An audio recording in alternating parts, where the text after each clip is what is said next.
50 000 vuotta. Se on aika, joka erottaa sinut ensimmäisestä metsästäjästä, joka heräsi Afrikan savannin sydämessä, katsoi kultaiseen horisonttiin ja tiesi tarkalleen, mistä löytää vettä, lihaa ja suojaa yön hallitsevilta pedoilta. Sillä välin, kun imperiumit syntyivät ja luhistuivat, kun sivilisaatiot rakensivat pyramideja ja pilvenpiirtäjiä, kun ihmiskunta keksivät pyörän, kirjoitustaidon ja internetin, yksi kansa säilyi. Eteläisen Afrikan sanit ja Tansanian hadzat metsästävät vielä tänäänkin täsmälleen samalla tavalla kuin heidän esi-isänsä metsästivät, kun ensimmäiset homo sapiensit jättivät jalanjälkensä punaiseen maahan. He eivät vain selviydy leijonien keskellä, he kukoistavat. Jos olet intohimoinen villieläinten ja aitojen dokumenttien suhteen, älä poistu tästä videosta. Katso loppuun asti, tilaa kanava nyt ja kommentoi, mistä päin katsot. Ajattele maisemaa. Kalaharin autiomaa ulottuu yli 900 000 neliökilometrin alueelle, kulkien Botswanan, Namibian ja Etelä-Afrikan halki. Lämpötila päivisin ylittää helposti 42 celsiusastetta. Vesi on niin niukkaa, että paikalliset kutsuvat tätä maata nimellä Galagadi, janon maa. Mikään pysyvä joki ei halkaise tätä punaisen hiekan ja piikkipensaiden valtavuutta. Mikään luotettava lähde ei tarjoa helpotusta kuivuneelle kurkulle. Ja silti, ainakin 20 000 arkeologisesti dokumentoidun vuoden ajan ja joidenkin geneettisten analyysien mukaan mahdollisesti jopa 100 000 vuoden ajan, sanit eivät ole vain asuttaneet tätä epävieraanvaraista paikkaa. He ovat kutsuneet sitä kodikseen. Luvut uhmaavat logiikkaa. Tyypillinen San-ryhmä koostuu 25 ihmisestä, miehiä, naisia, lapsia, jotka kantavat aivan kaiken omistamansa selässään tai päänsä päällä. Heidän asumuksensa ovat tilapäisiä rakennelmia, jotka on tehty oksista ja heinästä, naisten pystyttämiä alle 2 tunnissa ja hylättyjä ilman seremonioita, kun tarve seurata eläimiä tai löytää uusia ravinnonlähteitä vaatii sitä. Ei ole aittoja, ei ole varastoja, ei ole turvaverkkoa. Jokainen auringonnousu tuo mukanaan saman kysymyksen, jonka heidän esi-isänsä kohtasivat 500 sukupolvea sitten. Missä on tämän päivän ruoka? Ja silti tutkijat, jotka elivät sanien parissa 1960- ja 1970-luvuilla, löysivät jotain, mikä on ristiriidassa kaikkien länsimaisten odotusten kanssa alkukantaisesta elämästä. Eräs Time-lehden artikkeli vuodelta 1969 kuvaili sitä näin. Kuvittele yhteiskunta, jossa työviikko harvoin ylittää 19 tuntia, jossa aineellista rikkautta pidetään taakkana ja jossa kukaan ei ole paljon rikkaampi kuin kukaan muu. Se ei ollut futuristinen utopia. Se oli Kalaharin metsästäjäkeräilijöiden arkipäivää. 19 tuntia viikossa.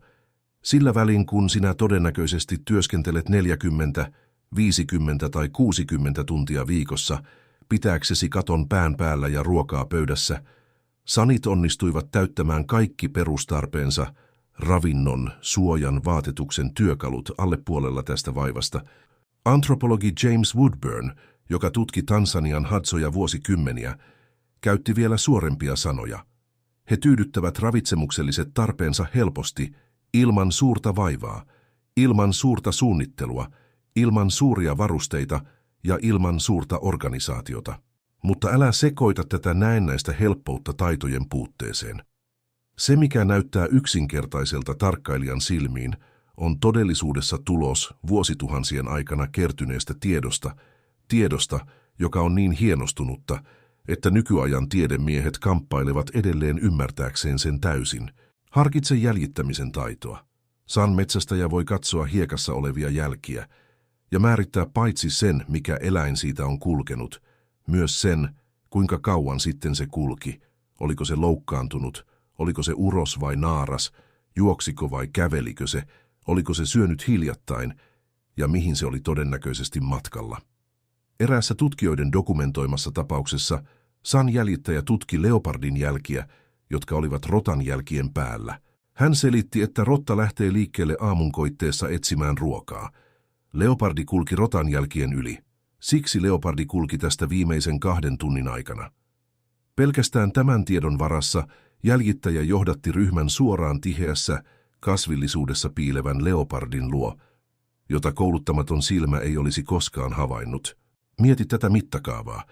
Ei GPS-laitteita, ei elektronisia varusteita, ei muuta teknologiaa kuin kärsivällinen havainnointi ja isältä pojalle lukemattomien sukupolvien ajan siirtynyt tieto. Ja silti tarkkuus vetää vertoja satelliittiseurantajärjestelmille, joiden kehittäminen maksaa miljoonia dollareita. Sanit ovat luetteloineet mielessään tuhansia kasvilajeja, niiden ravitsemukselliset, lääkinnälliset, mystiset, virkistykselliset ja tappavat käyttömuodot. He tietävät, mitä juuria voi puristaa veden saamiseksi hätätilanteissa, mitkä lehdet parantavat infektioita, mitkä kuoret lievittävät kipua ja mitkä siemenet voivat tappaa aikuisen miehen muutamassa tunnissa. Tätä tietoa ei ole kirjoitettu mihinkään kirjaan. Se on olemassa vain vanhimpien mielissä ja tarinoissa, joita kerrotaan iltanuotioiden ympärillä. Ja sitten on myrkky. San Joset ovat huomattavan kevyitä, rakennettu pitkiä matkoja kannettaviksi, ei tappavien iskujen antamiseen. San Josella ammuttu nuoli läpäisee tuskin riittävän syvälle tappaakseen antiloopin, saati kirahvin tai puhvelin kokoisen eläimen. Vuosituhansien aikana kehitetty ratkaisu on nerokas ja tappava, kovakuoriaisten toukista uutettu myrkky. Diamphidia-suvun kovakuoriaiset laskevat munansa Commifora-suvun pensaiden varsiin, samojen kasvien, jotka tuottavat mirhaa ja suitsuketta. Toukat kaivautuvat kehittyessään noin metrin syvyyteen maahan, missä ne muodostavat hiekkakoteloita ja vaipuvat lepotilaan, joka voi kestää vuosia. San metsästäjät tietävät tarkalleen, mistä etsiä. He kaivavat 90 senttimetrin hiekka- ja punasavikerroksen läpi löytääkseen nämä kotelot, uuttavat toukat äärimmäisellä varovaisuudella, myrkylle ei tunneta vastamyrkkyä ja valmistavat toksiinin. Valmistusprosessi vaihtelee eri San-ryhmien välillä, mutta yleensä siihen kuuluu toukkien murskaaminen kirahvin tai kudunluun päällä, toukkakudoksen sekoittaminen sylkeen ja tiettyjen kasvien mahlaan ja saadun tahnan levittäminen nuolen varteen ei koskaan kärkeen onnettomuusriskin vähentämiseksi. Jokainen nuoli vaatii noin 10 toukkaa. Tuloksena on ase, jonka ei tarvitse tappaa välittömästi. Sen tarvitsee vain läpäistä iho. Verenkiertoon päästyään diampotoksiini, joksi tutkijat ovat yhdistettä kutsuneet, alkaa tuhota punasoluja massiivisesti. Haavoittunut eläin jatkaa juoksemista, mutta menettää asteittain kykynsä kuljettaa happea keuhkoista muuhun kehoon. Kuolema hitaaseen tukehtumiseen. Pienelle antiloopille, kuten sukeltaja-antiloopille, prosessi kestää muutaman tunnin. Elandille, suurimmalle afrikkalaiselle antiloopille, joka painaa jopa 900 kiloa, se voi kestää 7–12 tuntia. Kirahville jopa 3 päivää. 3 päivää.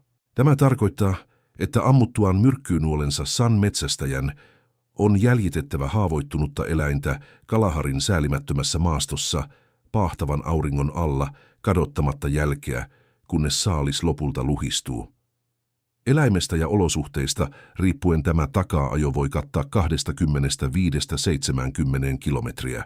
Mutta on olemassa vieläkin poikkeuksellisempi metsästysmuoto, sellainen, joka haastaa ihmisen kestävyyden rajat ja joka joidenkin tutkijoiden mukaan on saattanut muovata itse kehomme evoluutiota. Kestävyysmetsästys. Ihmiset ovat surkeita pikajuoksijoita verrattuna lähes mihin tahansa afrikkalaiseen saaliseläimeen. Kudu voi juosta 60 kilometriä tunnissa. Hyväkuntoinen ihminen hädin tuskin ylittää 35 lyhyellä matkalla.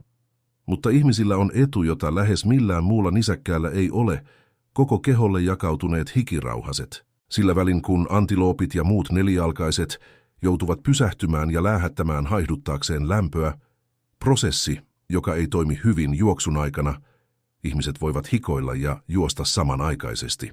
1990-luvulla eteläafrikkalaisella biologilla Louis Liebenbergillä oli harvinainen etuoikeus seurata kestävyysmetsästystä, jonka suorittivat San-metsästäjät Kalaharissa. Prosessi alkoi päivän kuumimpana hetkenä lämpötilan ollessa 40 – ja 42 celsiusasteen välillä, jolloin metsästäjät joivat mahdollisimman paljon vettä ja valitsivat kudun jahdattavaksi. Kudu pakeni. Metsästäjät juoksivat perässä. Kun eläin pysähtyi lepäämään varjoon, metsästäjät paikallistivat sen jälkien perusteella ja pelästyttivät sen uudelleen, pakottaen sen takaisin paahtavaan aurinkoon. Sykli toistui tuntikausia. Vähitellen kudun jäljet alkoivat näyttää uupumuksen merkkejä, lyhyempiä askelia, enemmän ylösnoussutta hiekkaa, yhä epätoivoisempia yrityksiä löytää varjoa. 3 tunnin ja 35 minuutin keskeytymättömän takaa-ajon jälkeen, joka kattoi noin 35 kilometriä, kudu lopulta pysähtyi. Se ei paennut, kun metsästäjä lähestyi. Se oli fyysisesti kykenemätön ottamaan askeltakaan. Sen lihakset olivat luhistuneet ylikuumenemisen vuoksi. Metsästäjä mies nimeltä Karoha Langvane tappoi eläimen keihäällä. Metsästys oli valmis. Liebenberg melkein kuoli siinä metsästyksessä. Lämpöhalvauksen merkit tulivat niin ilmeisiksi, että yksi metsästäjistä, mies nimeltä Nate, hylkäsi kudun takaa-ajon, joka oli jo käytännössä voitettu, kantaakseen tutkijan takaisin leiriin. Nate vaaransi saaliin menettämisen pelastaakseen muukalaisen hengen. Harvat antropologit ovat koskaan todistaneet kestävyysmetsästystä.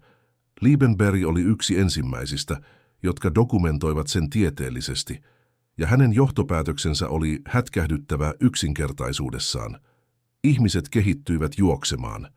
Pitkät jalat, kehittyneet akillesjänteet, leveät hartiat, kehon karvoituksen suhteellinen puute, kaikki nämä piirteet, jotka erottavat meidät kädellisistä sukulaisistamme, käyvät järkeen kestävyysmetsästyksen linssin läpi katsottuna. Esi-isämme eivät olleet nopeimpia, he olivat kestävimpiä. Mutta kestävyysmetsästys on harvinaista jopa sanien keskuudessa. Suurin osa metsästyksestä tapahtuu myrkkynuolilla, nerokkailla ansoilla tai yksinkertaisesti keräilyllä, joka muodostaa noin 80% ruokavaliosta painon mukaan. Naiset varmistavat suurimman osan ryhmän kuluttamista kaloreista kaivamalla esiin mukuloita, keräämällä marjoja, pähkinöitä ja siemeniä, keräämällä strunssinmunia, jotka toimivat sekä ravintona että astioina veden säilyttämiseen. Strutsinmunan kuoret ovat muuten yksi harvoista säilytysmuodoista, joita sanit käyttävät. Vedellä täytettyinä ja vain ryhmän jäsenten tiedossa oleviin paikkoihin haudattuina, nämä luonnonmukaiset astiat toimivat hätävarastoina ympäri aluetta. Tieto, joka voi merkitä eroa elämän ja kuoleman välillä, kun kuivuus saavuttaa äärimmäiset tasot, ja kuivuus tulee aina, mutta kun se tulee, sanit ovat valmistautuneet tavoilla, jotka uhmaavat mielikuvitusta. He tuntevat juuren nimeltä bi, sipulin, jota puristamalla saa riittävästi vettä janon sammuttamiseen hätätilanteessa. He osaavat kerätä aamukasteen tiettyjen kasvien lehdiltä ennen kuin aurinko haihduttaa sen. He tuntevat merkit, jotka osoittavat, missä pohjavesi on lähimpänä pintaa, merkkejä, jotka ovat näkymättömiä kouluttamattomalle tarkkailijalle. San-naiset ovat yli 200 syötävän kasvilajin asiantuntijoita. He voivat tunnistaa 30 senttimetrin syvyyteen haudatun mukulan vain tarkkailemalla pinnalla olevia kuihtuneita lehtiä. He tietävät, mitkä marjat kypsyvät milläkin vuodenaikaan, mitkä pähkinät täytyy käsitellä toksiinien poistamiseksi ja mitkä juuret voidaan syödä raakana verrattuna kypsennettyihin. Tämä kasvitieteellinen tieto, joka on siirtynyt äidiltä tyttärelle lukemattomien sukupolvien ajan, edustaa elävää tietosanakirjaa, jota mikään kirja ei ole onnistunut täysin tavoittamaan. Ja on vielä henkinen ulottuvuus. Sanit uskovat, että maailman alkuperäisessä luomisessa ihmiset ja eläimet olivat erottamattomia. Vasta toisen luomisen jälkeen heidät erotettiin ja opetettiin eri sosiaalisiin koodeihin. Tämä uskomus on perustana syvälle kunnioitukselle heitä ympäröivää eläimistöä ja kasvistoa kohtaan. Ennen eläimen tappamista jotkut metsästäjät pyytävät saaliilta anteeksi. Kuoleman jälkeen he kiittävät uhrauksesta, joka elättää heidän perheitään.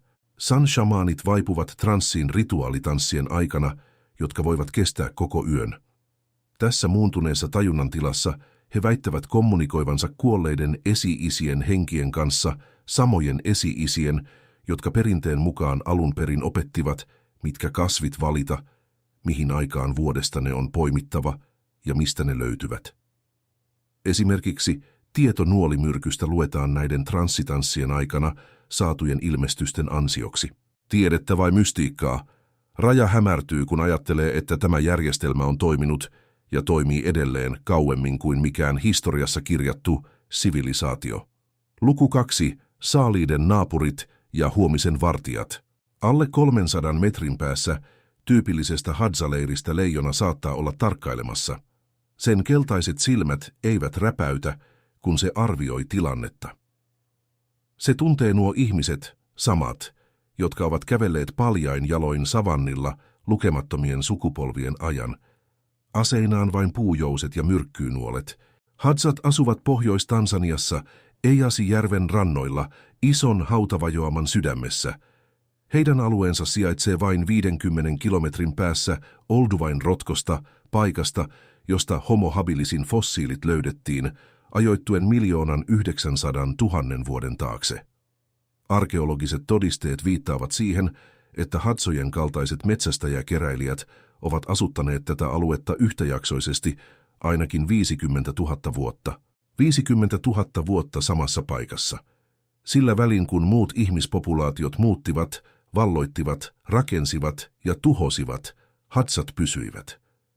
Heidän kielensä, isolaattikieli täynnä konsonanttinaksahduksia, jolla ei ole tunnettua yhteyttä mihinkään muuhun kieleen planeetalla, ei kanna muistoa muutosta. Heidän suulliset tarinansa eivät puhu kaukaisesta esi-isien maasta.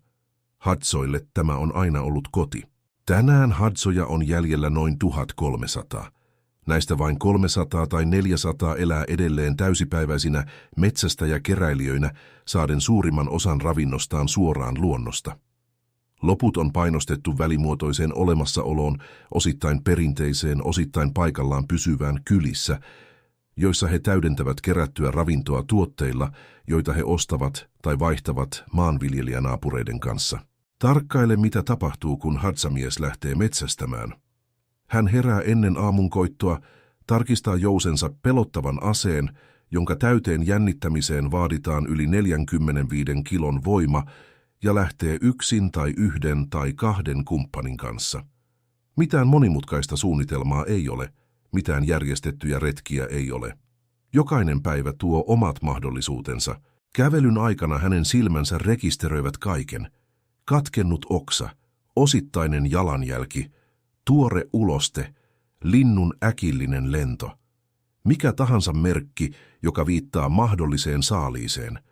Kun hän havaitsee pienen linnun oksalla, metsästäjä pysähtyy välittömästi, jännittää jousen sujuvalla liikkeellä ja laukaisee. Nuoli osuu kohteeseen. Lintu kiinnitetään vyöhön. Kävely jatkuu. Puolessa tunnissa Hadza-metsästäjät voivat kaataa useita lintuja, 1 tai 2 oravaa, ehkä jäniksen. Pientä riistaa. Täydennystä. Mutta se ei riitä ruokkimaan koko leiriä. He tarvitsevat jotain suurempaa. Hadzat metsästävät, tai metsästivät, ennen kuin maanviljelijöiden ja paimenien laajentuminen vähensi dramaattisesti paikallista eläimistöä, seproja, puhveleita, kirahveja, erikokoisia antilooppeja. 1960-luvulle asti antropologi James Woodburn kertoi poikkeuksellisesta riistan runsaudesta alueella, mukaan lukien 400 elefantin laumoja, sarvikuonoja, hyenoja, leijonia ja lukemattomia muita eläimiä. Tämä runsaus on suurelta osin kadonnut. Nykyään Hadzat ovat riippuvaisia pääasiassa pienemmistä eläimistä, kuten Dikdikistämen antiloopista, joka painaa vain 5 kiloa, pahasioista, mangusteista ja apinoista. Ja sitten on hunaja. Jos on jotain, mitä Hadzat arvostavat lähes yli kaiken, se on hunaja. He tietävät jokaisen mehiläispesän sijainnin alueellaan, ja heillä on poikkeuksellinen suhde lintuun nimeltä opastaja, indicator.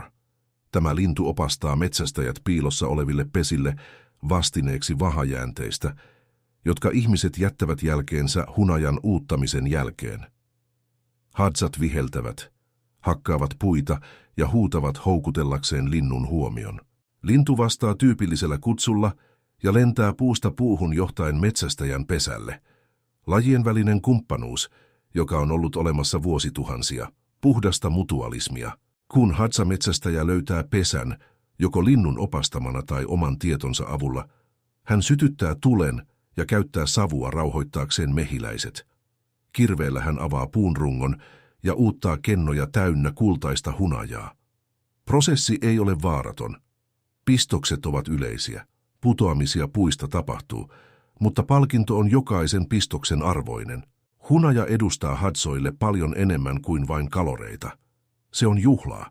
Se on tiivistettyä energiaa. Se on ravintoa, jota metsästäjät kuluttavat ennen pitkiä takaa-ajoja, jota raskaana olevat naiset saavat erityisenä lisäravinteena, jota vanhukset nauttivat palkintona vuosikymmenten panoksestaan yhteisölle. Hunajakauden aikana Hadzat voivat saada jopa 15% päivittäisistä kaloreistaan tästä yhdestä lähteestä. Hadza-lapset kasvavat vapauden ilmapiirissä, joka järkyttäisi ketä tahansa länsimaista vanhempaa. Hyvin pienestä pitäen he seuraavat äitejä keräilyretkillä, oppien tunnistamaan syötäviä kasveja, havainnoinnin ja harjoittelun kautta. 7 tai 8 vuoden iässä pojat valmistavat jo pieniä jousia ja nuolia ja harjoittelevat ammuntaa improvisoituihin maaleihin. 12 vuoden iässä he osallistuvat oikeisiin metsästyksiin, vaikkakin avustavissa rooleissa. Ei ole kouluja. Ei ole kirjoja. Opetussuunnitelma on itse olemassaolo, mutta elämä suurpetojen alueella vaatii veronsa. Hadzat eivät vain metsästä, he ovat myös mahdollisia saaliita, ja he ovat kehittäneet strategioita selviytyäkseen tästä todellisuudesta. Jotkut Hadzat syövät petoeläimiä. Juuri niin. Leijonat, leopardit, muut villit kissaeläimet, sakaalit, hyeenat ja jopa korppikotkat kuuluvat mahdolliseen ruokavalioon. Ainoat eläimet, joita Hadzat kieltäytyvät syömästä, ovat matelijat, liskot, käärmeet ja vastaavat. Mutta leijona, joka edustaa uhkaa tai mahdollisuutta, voi päätyä ruokalistalle. Hadza-mytologiassa on tarina jättiläisestä nimeltä Sengani, joka muinaisina aikoina määräsi leijonat hyökkäämään ihmisten kimppuun. Sitä ennen kertomuksen mukaan leijonia pidettiin vaarattomina. Kansa tappoi jättiläisen kostona, mutta leijonien vihamielisyys jäi. Se on tarina, joka heijastaa jatkuvaa jännitettä ihmisten ja petojen välillä tässä ympäristössä. Muissa osissa Afrikkaa perinteiset yhteisöt ovat kehittäneet tapoja varastaa lihaa leijonilta, tapa saada proteiinia ilman metsästyksen vaivaa. Tutkijat ovat dokumentoineet tapauksia Ugandassa, Tansaniassa ja Keski-Afrikan tasavallassa, joissa viidakkoveitsillä, kepeillä ja kivillä aseistautuneet miesten ryhmät kohtaavat leijonia niiden juuri kaatamilla saaliilla, pakottaen suuret kissat perääntymään. Eräs kylä Keski-Afrikan tasavallassa sieti tutkimuksen mukaan lähistöllä asuvia leijonia nimenomaan niiden tarjoaman helpon lihansaannin vuoksi. Kenian ja Tansanian maasait veivät tämän suhteen äärimmilleen. Nuorelle maasaille leijonan tappamista pidettiin perinteisesti suurimpana osoituksena rohkeudesta ja miehuudesta riittinä aikuisuuteen. Vain keihäillä aseistautuneet soturiryhmät piirittivät leijonan ja kohtasivat sen suorassa taistelussa. Täydellinen hiljaisuus. Ja sitten hyökkäys. Hadzat eivät harjoita tällaista ritualistista kohtaamista. Heidän lähestymistapansa on käytännöllisempi. Vältä kun mahdollista, kohtaa kun välttämätöntä, hyödynnä kun tilaisuus koittaa. Mutta rinnakkaiselo petojen kanssa on muovannut heidän olemassaoloaan hienovaraisilla ja syvillä tavoilla. Hadza-leirit ovat suunnitellusti tilapäisiä. Tyypillinen ryhmä pysyy yhdessä paikassa 1–2 kuukauteen ennen muuttoa. Kun konflikteja syntyy tai kun pedoista tulee ongelmallisia, yleisin ratkaisu ei ole kohtaaminen, vaan muutto. Miksi riskeerata henkiä, kun on riittävästi aluetta yksinkertaisesti mennä muualle? Tämä konfliktien välttämisen filosofia läpäisee koko Hadzojen sosiaalisen rakenteen. Ei ole päälliköitä, ei ole muodollista hierarkiaa. Päätökset tehdään konsensuksella keskustelun kautta. Kun konsensusta ei saavuteta, eri mieltä olevat yksinkertaisesti lähtevät ja liittyvät toiseen ryhmään. Se on sosiaalisen organisaation muoto, joka minimoi jännityksen ja maksimoi joustavuuden olennaisia ominaisuuksia selviytymiseen ympäristössä, jossa sopeutumiskyky voittaa raaan voiman. Hadza-miehet viettävät keskimäärin vain 3–4 tuntia päivässä metsästäen tai keräillen. Loppuaika on omistettu sosiaaliselle kanssakäymiselle, levolle, työkalujen valmistukselle ja yksinkertaisesti läsnäololle yhteisössä. Naiset noudattavat samanlaista kaavaa. Rikkautta ei kerrytetä, kaikki ylimääräinen liha jaetaan välittömästi koko leirin kesken. Metsästäjä, joka kaataa suuren eläimen, saa nahan symbolisena palkintona, mutta liha kuuluu kaikille. Se toimi. 50 000 vuotta tämä järjestelmä toimi. Ilman hierarkiaa, ilman kertymistä, ilman maan yksityisomistusta, ilman eläinten kesyttämistä, ilman maanviljelyä Hadzat ja Sanit osoittivat, että on olemassa vaihtoehtoinen tapa ihmisen olemassaololle.